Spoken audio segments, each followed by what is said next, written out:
First tonight at 10, the plan for a new Rays stadium and redevelopment around it made it to first base. City leaders had the first round of votes tonight.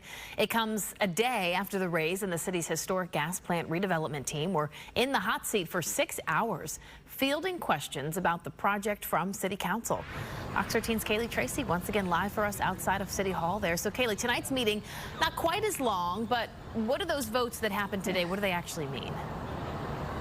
Well, like you said, it's the first round of votes, so nothing final was decided tonight. They're the first readings on a few items related to this project. They also set public hearings for those coming up on July 11th for those items. Now, July 11th, it's also the day that the Rays hope to have a final vote from City Council about this whole deal, this massive deal worth billions. And also that timeline, though, it was a point of contention from not just people who were there speaking their opinions from the public, but also among the City Council members. It's wild that we're going this fast. The rate of the Rays' new stadium deal and developing the area around it was the theme of Thursday's City Council meeting. City Council approved the first readings of items related to the project in 5-3 votes, like increasing the amount of money for attorneys to negotiate the deal from $950,000 to $1.5 million. And to me, when I look at the bills and how they're increasing, is because we're having attorneys work around the clock, and this is being pushed as fast as possible. Extending the tax district that keeps property taxes downtown through 2042, meaning more money to pay for the $6 billion project, rezoning the gas plant property to allow for more mixed use rather than heavily residential, and a development agreement for the area. The stadium alone comes with a $1.3 billion price tag. The county would pay about $312.5 million from its tourist development tax.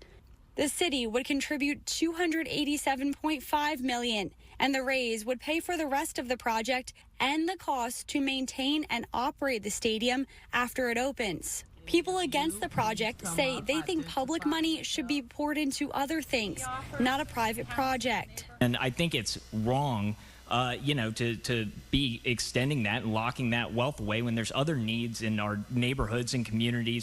They don't think the 600 units of workforce affordable housing will be affordable, and say it will price out and further marginalize people who say they can't already afford to live here. They also say they want more time for city leaders to review the project. This feels like a train coming out of the station, and I think all of us don't know how to stop it. It's something several city council members agreed with, especially because they don't have the deal's final documents yet. We are making decisions based on drafts and not final documents. We're setting these public hearing dates, and we could get there and the documents still aren't ready. And there were some people who did speak in favor of the project here tonight. And the tentative timeline, though, I want to go through it with you because there are a lot of dates, a lot of moving parts to this. The city administrator says the goal is to have those final documents. You heard them talking about 2 weeks before the July 11th date. Remember, that is the date that the city council members, that the Rays are hoping that they approve this entire deal. And if that doesn't happen, they say they'll push that vote, that final vote on this whole thing, until July 18th if they don't get those documents 2 weeks before July 11th. Now, there's a few other moving parts here, too.